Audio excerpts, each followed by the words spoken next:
भी सावधान हो जाइए। णमो अरिहंताणम,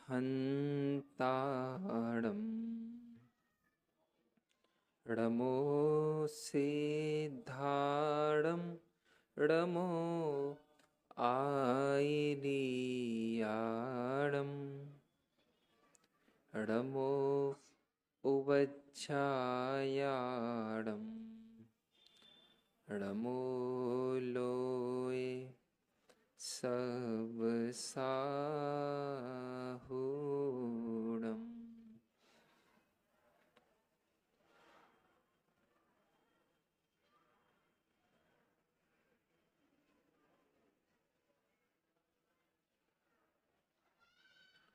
वंदितु सब सिद्धे ध्रुवमचल मनोवमं गदिं पत्ते वोच्छामि समय पाहुड मिणमो सुध केवली भणिदम्। नमः समय साराय स्वानुभूत्या चकासते चित् स्वभावाय भावाय सर्वभावान्तरच्छिदे।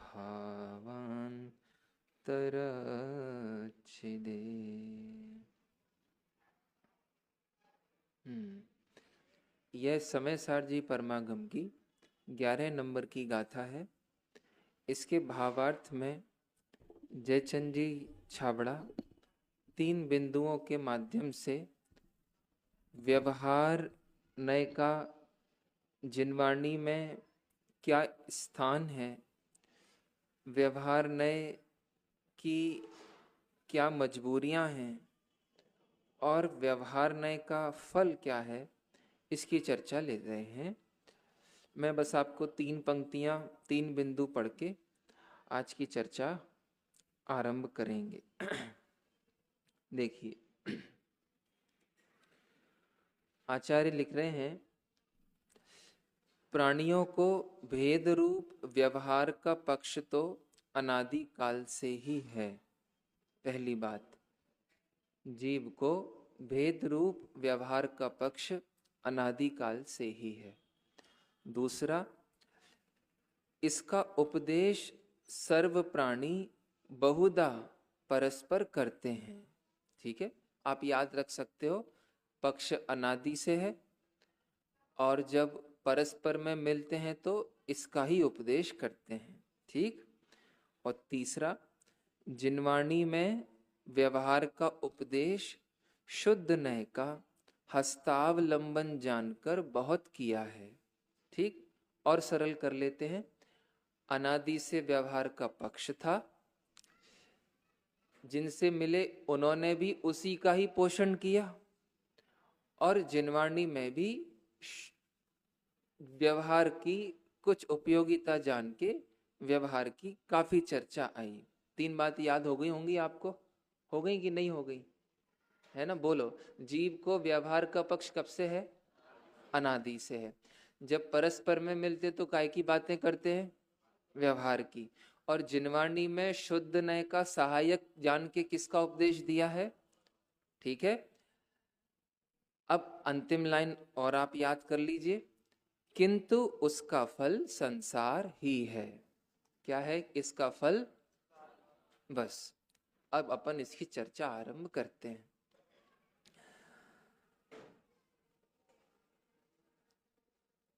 जिनवाणी में 5 तरह से किसी भी पंक्ति का अर्थ करने का विधान है।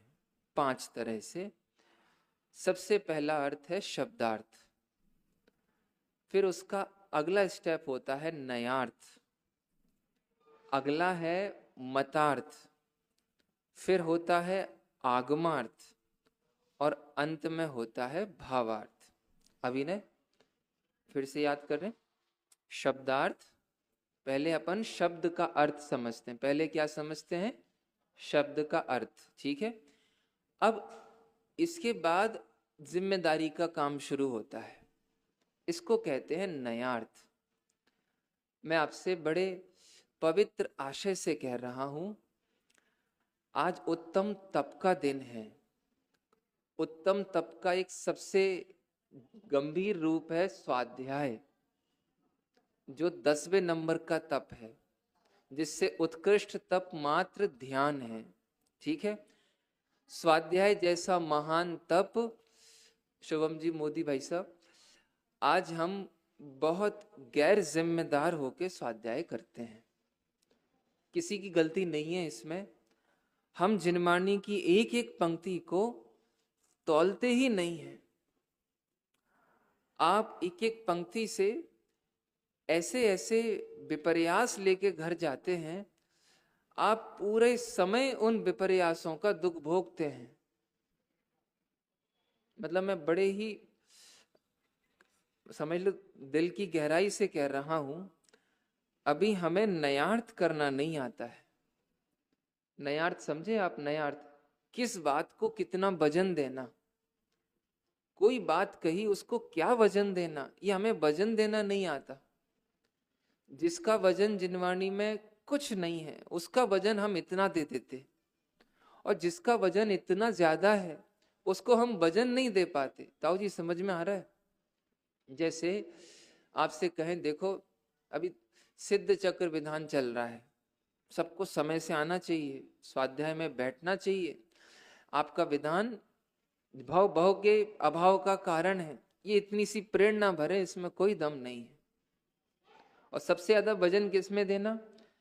पूरी शक्ति ये लगाओ, आत्मा इस समय सिद्धों जैसा है या उसे बनना है।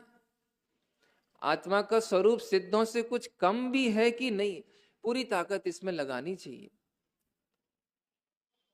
देखो मैं क्या कह रहा हूं, मैं इस भाई को एक बात कहूं कान में, वो आपको कहे, वो आपको कहे, और अंतिम छोर पे बैठे व्यक्ति तक बात जाए, तो पता है बात बिल्कुल उल्टी हो जाती है। ठीक है ना? अब इस बात को सिद्धांत से समझो। जब शब्दार्थ से बात उलट जाए तब नयार्थ शुरू होता है। ठीक है? और जब नयार्थ की भी और बात की गहराई में जाओ तब आपको मतार्थ समझ में आता है। पहले चलो इनके अर्थ समझा देते हैं। इधर देखो, आप लोग दिन भर के थके हारे हो, तो मुझे बहुत लगता है कि जाते जाते आपको कुछ अच्छे से रहस्य की बात बता दें। सुनो, सास ने बहू को कहा झाड़ू लगाते हुए, बेटा अच्छे से झाड़ू लगाना और बाहर देख करके कचरा डाल देना, देखना कोई आदमी तो नहीं निकल रहा है। ठीक है? बहू ने बड़े ध्यान से झाड़ू लगाई और आधा घंटे तक सूपे में कचरा लेके खड़ी रही, और जैसे ही ससुर जी वहां से निकले उसने पूरा का पूरा कचरा किसके ऊपर डाल दिया? ससुर जी के ऊपर। अब मैं पूछ रहा हूं, शब्दार्थ सही था कि नहीं था? उसने शब्दार्थ का अनुसरण किया था कि नहीं किया था? किया था ना? अरे माता जी, शब्दार्थ का तो अनुसरण नहीं किया था। माता जी उनने क्या कहा था? कोई आदमी देखते रहना और कचरा डाल देना, यही तो होता है। आदमी देख करके कचरा फेंक देना शब्दार्थ बिल्कुल सही था, लेकिन नयार्थ इसका एकदम उल्टा है। आदमी पर कचरा नहीं डालना। नयार्थ में बात उलट गई कि नहीं उलट गई? अब हम आपसे क्या कहें, जो बात आप सुनते हो जब उसका उल्टा करने लग जाओ तो आपको मालूम पड़ेगा जिनवाणी का रहस्य क्या है। एक बात कहूं आपको, सुशील चाचा जी, अभी तक अपन पढ़ते सुनते आए, जीव को अनादि काल की वासना है, अनादि काल की विषय भोगों को चिपकने की, चौंटने की वासना है। ठीक है, सुना होगा। लेकिन ये बात जिनवाणी से मैच नहीं करती। मैं आपको 2-3 फटाफट उदाहरण देता हूं। एक जीव अनादि से निगोद में है। कहां पे है? निगोद में। अनादि का जीवन कौन सा जिया उसने? निगोद का। अभी तक ज्ञान भी कम, कषाएं भी ज्यादा, कुछ अतई पता नहीं, और अगले अंतर मुहूर्त बाद उसे संगी पंचेंद्री मनुष्य बनना है। क्या बनना है? तो बोलो वो निगोद की वासना यहां लेके आएगा कि नहीं आएगा? बोलो क्या लगता है आपको? निगोद में अक्षर का अनंतवा भाग का ज्ञान, यहां बिना कोई क्रम किए सीधा संगी पंचेंद्री का ज्ञान। समझ में आया आपको? और सुनो ध्यान से, 8 साल बाद उसे विद इन 48 मिनट्स अचिंत भाई केवल ज्ञान लेना है। आप मेरी बात ध्यान से सुनना। अनंत काल का महामिथ्यात्व, तीव्र कषायों का जीवन और 8 साल के अंदर केवल ज्ञानी। बोलो अनादिकाल की वासना है कि नहीं है? अरे बोलो ना, क्या लगता है आपको? कोई अभी अभी आप कोई तिरंच गति से कोई आया होगा तो क्या घर में आप सानी खाते हो क्या? सच्चाई ये है, एक पर्याय जब व्यय को प्राप्त होती है तो अपने षट कारकों को अपने ही साथ लेके चली जाती है। उस पर्याय का प्रभाव अगली पर्याय पे पड़ता नहीं है। ये पर्याय पर्याय की स्वतंत्रता है। हो सकता है पिछली पर्याय की तीव्र कषाय हो तो अगली पर्याय में भी कुछ वैसी ही कषाय देखी जाए, लेकिन दो पर्याय कभी एक दूसरे को प्रभावित नहीं करती। क्या कहना है आपका? पानी को जब आपने तेज गर्म पानी में उबल रहा था और जब आपने गैस बंद कर दिया तब भी वो उबल रहा है, ठीक है? पहले के उबलते समय और अब के उबलते समय में एक रूपता है कि अंतर है? कितना अंतर है? समझ में आया? अब मैं सीधे इस बिंदु पे आता हूं। आकाश जी भाई साहब, अनादि काल की वासना ये शब्दार्थ की बात है, नयार्थ इसका वैसा है ही नहीं। एक पर्याय अगले समय में अपना प्रभाव नहीं डालती। अब और सुनो आप, इसीलिए जो हम बार बार अपन लोग क्या करते हैं, प्रवचन के विषय को आगे के लिए लेट गो करते हैं। अभी अपन सुन लो और फिर मंदिर में बैठ के ध्यान करेंगे। कुछ लोग बहुत ऐसा अभ्यास करते हैं, अभी अपन पंडित जी जो कह रहे अच्छे से नोट कर लो और बाद में जाके अपन उसका अभ्यास करेंगे। गलत है। अभी आनंद आ रहा है तो अभी आनंद भोग लो। इस वर्तमान पर्याय का भविष्य की पर्याय में प्रभाव नहीं पड़ेगा। अरे समझ में आ रहा है कि नहीं आ रहा है? अच्छे से नींद आ रही कि नहीं आ रही? हाँ या नहीं? समझ में आया आपको? वर्तमान पर्याय का भविष्य में प्रभाव नहीं पड़ता। वापस आ जाओ। शब्दार्थ से जब बात उलटती है तो नयार्थ शुरू होता है। नयार्थ में बात उलटती जाती है। आगमा मतार्थ, अच्छा नयार्थ समझ में आ गया आपको? किसको कितना वजन देना। सुनो चाचा जी, मंदिर आना धर्म है, पूजा करना धर्म है, अर्घ चढ़ाना धर्म है, स्वाध्याय करना धर्म है, विचार करना धर्म है, चिंतन करना धर्म है, अनुभूति धर्म है। ये सब 7 धर्म की बातें हो गई और असली बातें इनमें एक में भी धर्म नहीं है। धर्म तो वस्तु का स्वभाव है। धर्म तो हमारा तुम्हारा सहज स्वभाव है और जो समझे उस पर्याय का नाम धर्म है। ठीक चाचा जी, बात समझ में आ रही है? चलो अच्छा, ये मतार्थ और समझ लो। मतार्थ उसका नाम है जो आप पढ़ते हो। क्या आप उससे अपने को मिलाते हो कि मैं ऐसा मानता भी हूं कि नहीं मानता हूं? समझ में आया आपको? मैं क्या बताऊं, मैं कुछ बिंदु लिख के आया था। मुझे बार बार कहते कि तुम शास्त्र को वाचा करो, शास्त्र से पढ़ा करो, लेकिन मैं शास्त्र की ही बात कह रहा हूं। आप एक बात बताओ, अपन इनने टाइम पास करने के लिए ये कीमती समय लिया है। कोई भी बात कोई भी वक्ता सुना दे और अपन परीक्षा नहीं कर पाए, अपन प्रश्न नहीं कर पाए, ये अपनी कैसी श्रोतापने की बात है। मैं एक बिंदु लेके आया हूं। आपको तप करना है कि टाइम पास करना है? बोलो आज के दिन क्या तब समझ में आता है? तब अरे आपको साधना करना है कि टाइम पास करना है?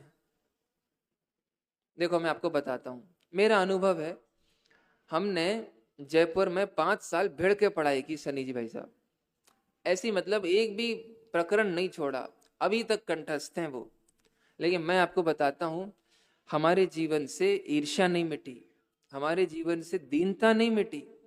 सम्यक दर्शन के नाम पे हम ऐसे के ऐसे हो जाते थे।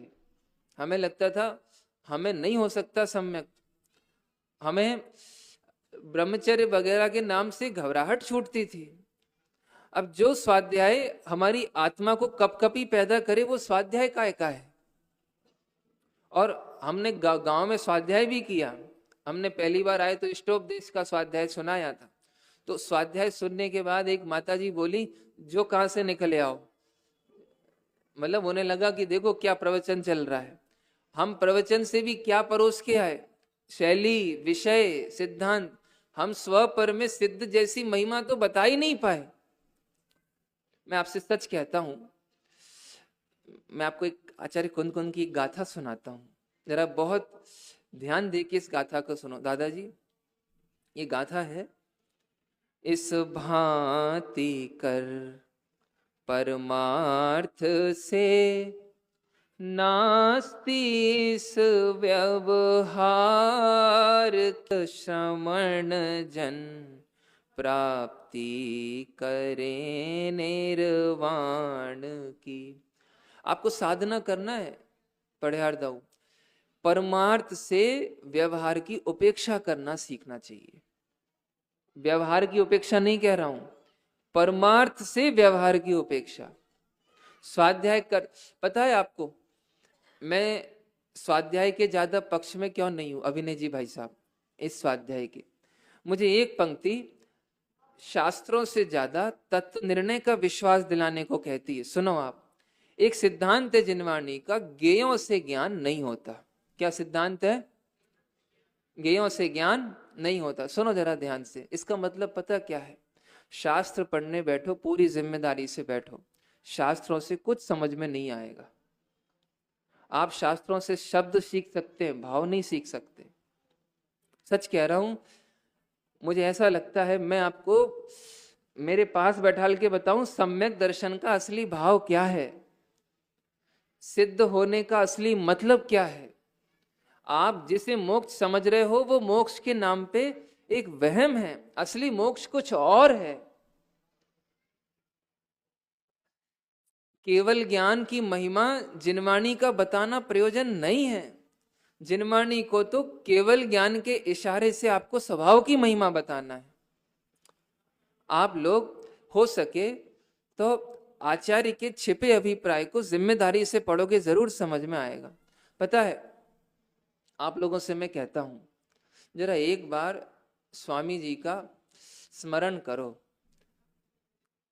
स्वामी जी ने समय सार को अपना जीवन दिया था। मैं देखो आप लोगों से कुछ छोड़ने छाड़ने की नहीं कह रहा हूं। सनी जी भाई साहब, क्या है, समय सार की बातें हमें अपने जीवन से जुड़ती हुई नहीं लगती? आपको लगता है? देखो एक बात कहता हूं, मैंने ये निवृत्ति कोई और किसी के लिए नहीं ली। मतलब ब्रह्मचर्य वगैरह के पीछे एक सोच थी, बस मैं वो आपको सोच बताता हूं। जब से मैंने निगोध की चर्चा पढ़ी थी तब से ही मेरा हृदय कांप गया था। निगोध की जैसी मैंने चर्चा पढ़ी, मैं बहुत मतलब यूं कहो डिप्रेशन में समय आ गया था। सनी जी भाई साहब, एक तो निगोध का स्वरूप बहुत ही ज्यादा भयानक है, बहुत ही ज्यादा भयानक है। और निगोध का कारण कुछ समझ में नहीं आता। क्रोध से नरक जाए, हैं, लोभ से स्वर्ग में जाए, धर्मानुराग जैसा कुछ पढ़, माया से तिरंच में जाए और मान से मनुष्य में जाए। लेकिन निगोध का कारण क्या है समझ में नहीं आता। निगोध की अवस्था पे विचारो तो लगता है कैसा जीवन है। ज्यों ज्यों जिनवाणी से कुछ समझने का प्रयास किया, जैसे ही मुझे समझ में आया, जो समय पाकर स्वरूप नहीं समझेंगे, रत्नत्रय का पुरुषार्थ नहीं करेंगे, उनका टाइम पूरा होगा और वो निगोध चले जाएंगे। ये बात मुझे जैसी मैंने समझी, मैं सच बताऊं, मैं व्यवहार धर्म के नाम से उदास हो गया। उदास हो गया मतलब अब भी मैं पूजा करता हूं, स्वाध्याय करता हूं, लेकिन मैं बहुत जिम्मेदारी से करता हूं। मैं इसलिए बैठता हूं, आज मैं किस समस्या के समाधान के लिए बैठ रहा हूं।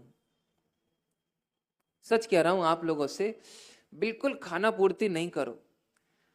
सबसे पहले अपनी तकलीफ लेके बैठो आप। अरे आप अपने मान कषाय को बोलो, मैं महामान से क्षतविक्षत, मैं हर समय दीनता का शिकार होता हूं, मुझे जेलसी बनी रहती है, मैं हमेशा तुलना करता रहता हूं, ये रोग आखिर कब मिटेंगे। आप ऐसे जब पीड़ा से गुजरोगे ना, तब आपको समाधान मिलेंगे। मैं स्वामी जी की बात कह रहा था आपको। स्वामी जी इतने समर्पण से दिगंबर में आए थे, उन्हें इसलिए कोई भटकाव नहीं आ पाया। एक स्वामी कर्मानंद हुए थे, स्वामी कर्मानंद आर्य समाज के, शिखरचंद जी दादाजी आत्मख्याति पढ़कर बदल गए थे। और फिर उन्होंने आर्य समाज के थे और आर्य समाज के विरोध में उन्होंने लड़ाइयां लड़ी थी और बहुत अच्छी अच्छी किताबें लिखी उन्होंने, जैन समाज का इतिहास, तीर्थंकरों का इतिहास। और जीवन के अंतिम समय में वापस आर्य समाजी हो गए वो। हाँ, पहले कर्मानंद से उन्होंने अपना नाम बदल लिया था ज्ञानानंद। ये इतिहास की घटना है। बोले जब से मैंने समय सार जी पढ़ा, मैं पहले कर्मों में आनंद मानता था, करने करने करने में, अब मुझे ज्ञान में आनंद आता है। तो उन्होंने आत्मख्याति पे काम किया और जीवन के अंत में फिर वो वैसे ही हो गए। मैं आपसे कहता हूं, इस स्वामी जी को कोई भटका क्यों नहीं पाया। स्वामी जी इतने ईमानदार थे, इतने ईमानदार थे, शास्त्र की कोई बात अगर उन्हें अभिप्राय से मेल खाती हुई नजर नहीं आए तो वो तब तक लगे रहते थे जब तक वो सॉल्व नहीं हो जाए। ये हमारे साथ क्यों नहीं होता। हम शास्त्रों से अपने आप को क्यों नहीं जोड़ते। देखो माताएं बहनों से कहता हूं, आप लोग बहुत जिम्मेदार होकर स्वाध्याय में बैठा करो। जब भी आपको लगे वक्ता कठिन कर रहे हैं, शब्दों का थोड़ा सा क्लिष्ट जाल हो रहा है, आप जिम्मेदारी, हिम्मत भाई है, रजनी भाई जी स्वाध्याय कर रहे थे अशोकनगर में और उनने बोल दिया जयसेन स्वामी ने ऐसा लिखा है। तो एक पीछे से बाई खड़ी हो गई और कदम भरती हुई आई, बोले जे है समय सार और निकाल के बताओ कहाँ कहाँ है। तो रजनी भाई घबरा गए थे, बोले माफ करना मैं कहीं और की बात कहीं से बोल गया। बोले आपने तो बोल दिया और हमारे को मिले नहीं, हम तो परेशान हो जाएंगे। अरे ये भाव के अभाव का समय होता है। दिन भर अपने कर्म के उदय की अपन व्यापार में है, आपके उदय में है कि आप पति बच्चों और घर गृहस्थी में हो। ये तो अपने भाव के अभाव का समय है। एक भी वाक्य आपको समझ में नहीं आए, प्रश्न खड़ा किया करो आप। और ये शब्दों की खुलासा कौन करेगा, ये नयों की छन्नियों से कौन निकालेगा। जैसे कोई कहे आपको सम्यक दर्शन करना है, तो आप बोलो सम्यक दर्शन माने क्या, तो कैसे किया जाता है, पूरी विधि बताओ हमें इसकी। टोडरमल जी का इतना उपकार भासता है, इतना उपकार भासता है। मुझे ऐसा लगता है अगर मैं आज इस जीवन में टोडरमल जी को नहीं पाता तो मेरी दशा कैसी होती।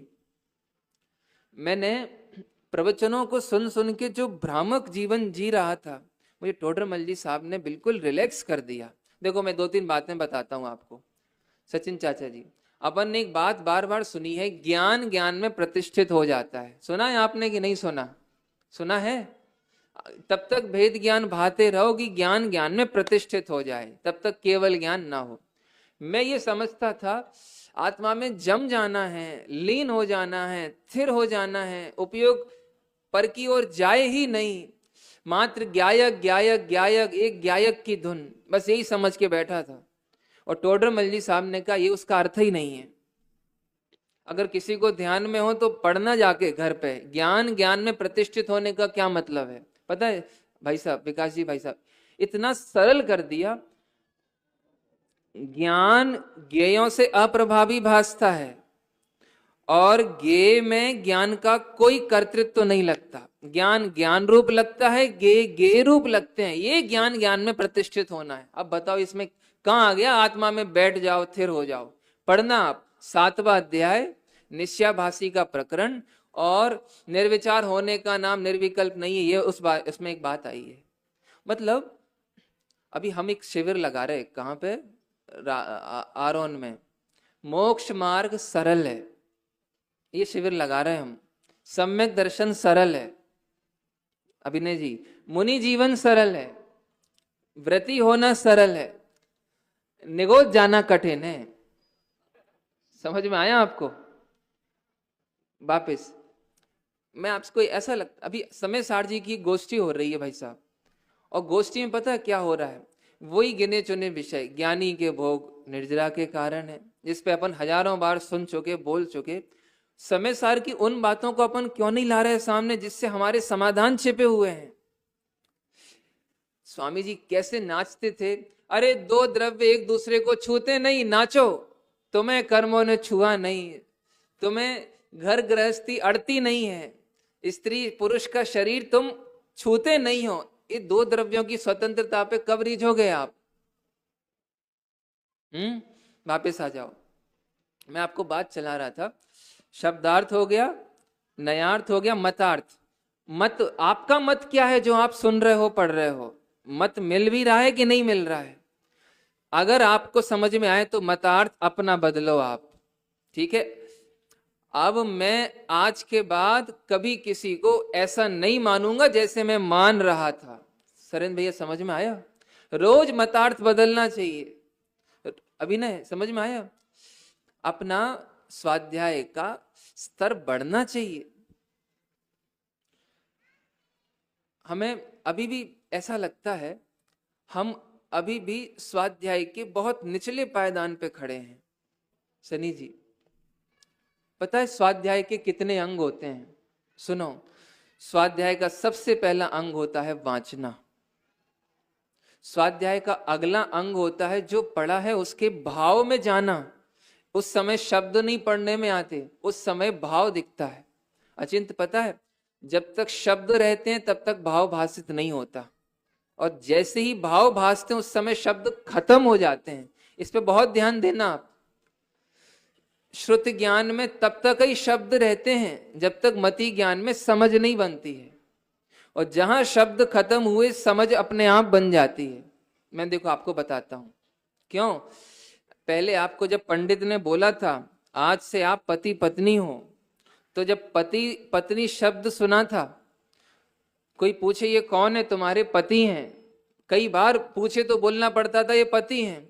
और अब कोई पूछे ये कौन है, तो पति सोचना भी पड़ता है क्या? नहीं पड़ता, अपने आप मुस्कुराती है, वो समझ में आ जाता है यही तो पति होने के लक्षण है। आपको समझ में आ रहा है? कठिन तो नहीं पड़ रहा है क्या? मैं हंसता हूं तो एक भैया बोलते हंसा नहीं करो, उदाहरण देता हूं तो वो बोलते ऐसे उदाहरण नहीं दिया करो, और गंभीर करता हूं तो आप लोग निद्रा देवी की गोद में चले जाते हो। सुनो, वापिस सुनो भैया, मतार्थ बदलो अपना, जिनवाणी से अपनी मान्यताएं बिल्कुल बदलो। अरे हम क्या मान रहे थे?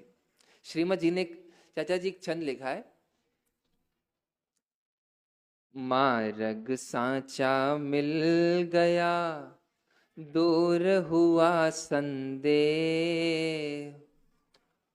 हाँ होता था सो जल गया, भिन्न किया निज देह, ऐसी कहां से मति भई, आप है ना। श्रीमद जी कह रहे ना जाने मति कैसे हो गई थी, आत्मा होकर के आत्मा को भुला रहा था मैं, ऐसी कैसे मति हो गई थी।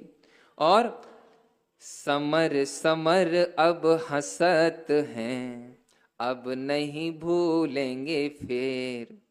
हाँ, अब आत्मा समझ में आया, अब तो मैं हंस हंस रहा हूं अपनी भूलों पे। हाँ, अब मैं कभी नहीं भूलूंगा।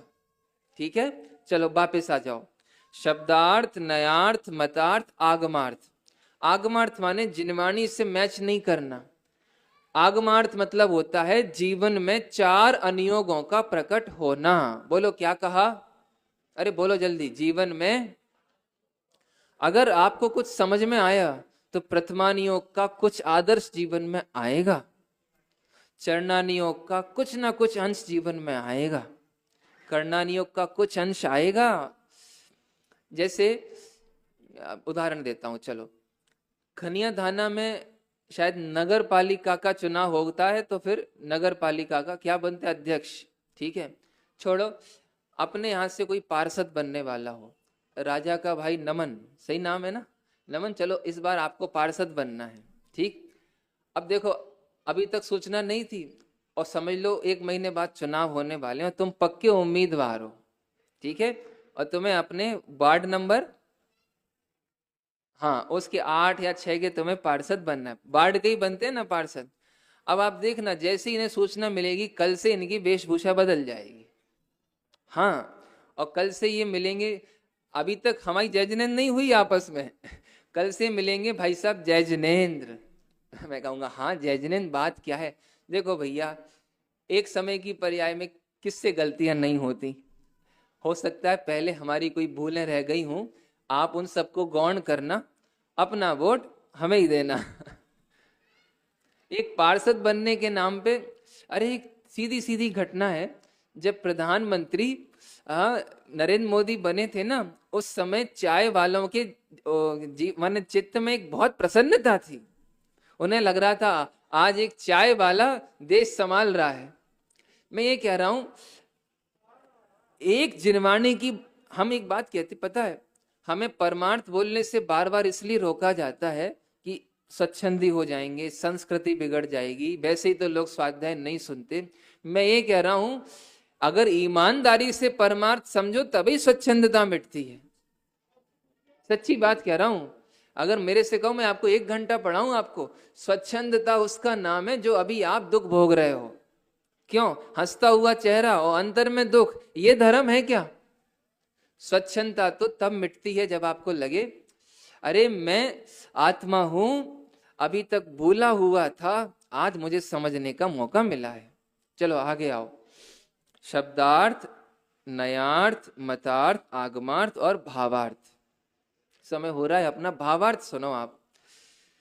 भावार्थ माने जब बोलना बंद हो जाए, धर्मेंद्र जी भाई साहब, सोचना बंद हो जाए, चिंतन करना भारी पड़े और ऐसे लगे अब मैं आत्मा की कब तक उपेक्षा करूंगा। अब तो ऐसा लगता है निर्ग्रंथ दशा आएगी आएगी, जरूर आएगी। मुझे जो रत्न मिले हैं अब मैं उसकी संभाल में तनिक भी गाफिल नहीं होऊंगा। कोई मुझसे कहे अभिनय जी भाई साहब साधना शुरू करनी है, तो मैं बिल्कुल उससे कहूंगा आप आत्मा के स्वरूप में पूरी शक्ति लगाओ। कैसा है आत्मा का स्वरूप? मैं आपको सच में गाथाएं नहीं पढ़ाना चाहता। मैं आपसे कहता हूं, एक तरफ पूरी अपनी प्रॉब्लम्स की लिस्ट लिखो आप, और एक तरफ आप आत्मा का स्वरूप लिखो। अगर आप आत्मा का स्वरूप समझ गए, आप नाचोगे नाचोगे। जितनी आपकी शिकायतें हैं ना कर्म की सारी झूठी हैं। कर्म का उदय आत्मा 3 काल में नहीं भोगता, ये यथार्थ है, ये परम यथार्थ है। किसने कह दिया हम कर्म का उदय भोग रहे हैं? अरे जिसे कल मैंने आपको कहा था, जिसे आपने पाप समझा है वो पाप नहीं है। आत्म स्वभाव को भूलना जिनवाणी में सबसे बड़ा पाप कहा गया है।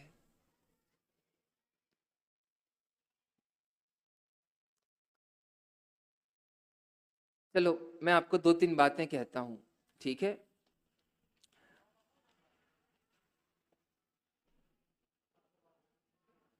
आप समय सार जी के आधार से बोल रहा हूं। पापा जी पता 13वीं गाथा में अपन स्वाध्याय करते हैं 13वीं गाथा का। अचिन जी पता अपने को क्या करना चाहिए? ये 6वीं गाथा है, इसका कौन सा भाव आपको ऐसा समझ में आए जिससे आप निहाल हो गए? बोलो मेरे को, अगर आपसे मौका मिले ना, 6वीं गाथा की कोई एक लाइन बताओ जिससे आप पूरी दुनिया के सामने कहो कि अब मुझे कोई दुखी नहीं कर सकता। मैं बोलूं आपको, 6वीं गाथा की एक लाइन है, ज्ञान में गे की अशुद्धता नहीं होती। ये ऐसी लाइन है जिसके सामने दुनिया की कोई ताकत दुखी नहीं कर सकती। मैं आपको बताऊं, समय सार जी का पहला कलश नमः समय साराय, ये क्या कहता है? भगवान आदरणीय है लेकिन नमन करने योग्य नहीं है, समय सार नमन करने योग्य है। भावार्थ क्या होता है? भावार्थ, भावार्थ उसका नाम है जब आपको लगे अरे शाश्वत सुख का सागर अंतर देखो लहरावे। जब आपके अंदर के विपर्य मिटने लगे, देखो मैं बार बार आंख इसलिए बंद कर लेता हूं, मुझे समझ में नहीं आता मैं आप तक वो पहुंचा पा रहा हूं कि नहीं। मैंने अभी एक उदाहरण दिया था, कहाँ दिया था भाई साहब? अगर हमको केवल ज्ञान हो जाए ना अभी, तब हमें समझ में आए आत्मा की वास्तविक महिमा क्या है। संजय जी भाई साहब, इंद्रिय ज्ञान से मैं आपको वो बता ही नहीं पा रहा हूं कि जो आपको इस समय समझना जरूरी है। उदाहरण ऐसा था, संजय को आंखें मिली थी तो उसने पूरा महाभारत देखा था, और धृतराष्ट्र को उसने अपनी आंखों से दिखाया था कि ये मैं देख रहा हूं। अब इस समय मैं संजय हूं, आप लोग धृतराष्ट्र हैं। आपको समझ में आया कि नहीं आया? मैं आपको वो बता ही नहीं पा रहा हूं, आप इंद्रिय ज्ञान से। अभी मैं आपसे बोलूं ना, जरा मुझे एक बात बताओ, राग किसे कहते हैं? क्रोध मान माया लोग कहते किसे हैं? तो आपका हृदय ये कहेगा गुस्सा करना क्रोध है, हाँ, घमंड करना मान है। स्वामी जी से पूछो क्रोध किसका नाम है? अरे आपको आत्मा के ऊपर शंका है, आप स्वभाव के सामने दीन हो जाते हो, आप कर्मोदय से भयभीत हो रहे हो, यही तो आत्मा के प्रति क्रोध है। और क्रोध किसको कहें? मान किसका नाम है? आप आत्मा मानने को तैयार नहीं हो, इसका नाम मान है।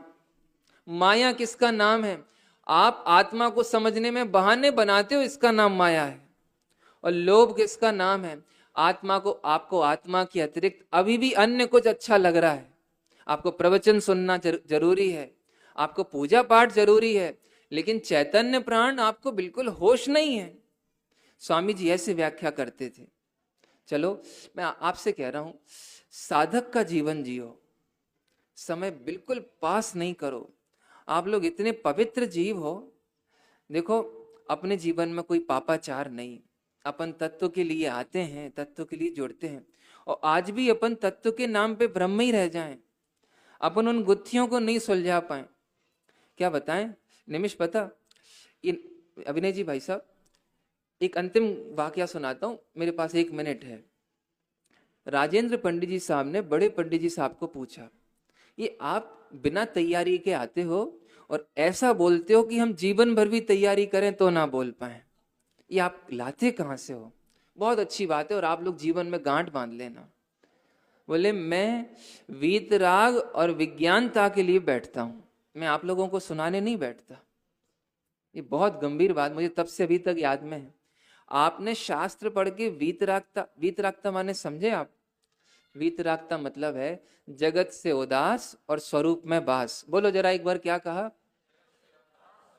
इसका मतलब समझो अचिंत भाई, समय सार पढ़ के समय सार में कुछ ना लगे और इस समय सार में सब कुछ लगे, ये हुआ समय सार से वीतराग। आई बात समझ में?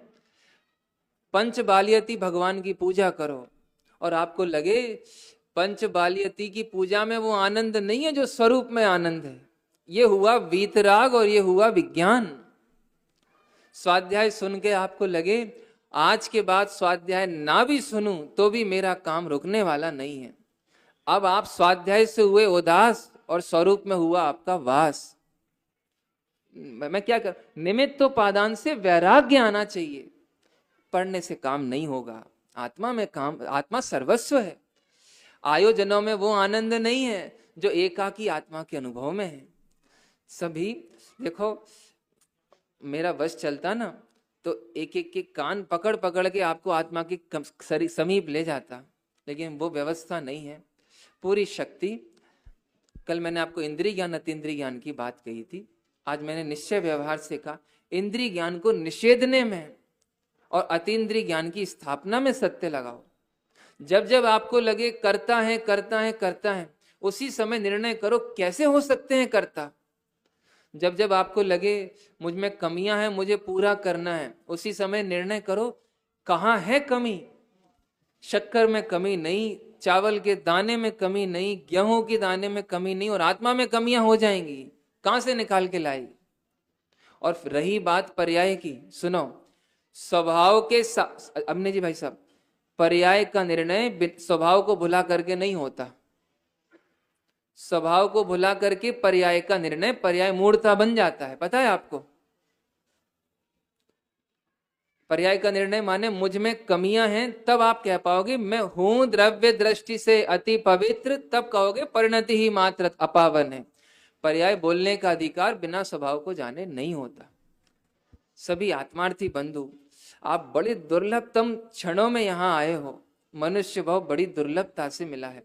सच कहता हूं, कोई मेरे को फटे कपड़े दे दे, कोई मुझे एक मुट्ठी चना दे दे, बस मुझे आत्मा और आत्मा की वार्ता सुनने मिले, ऐसा सत्समागम दे दे, इसके अलावा कुछ नहीं चाहिए।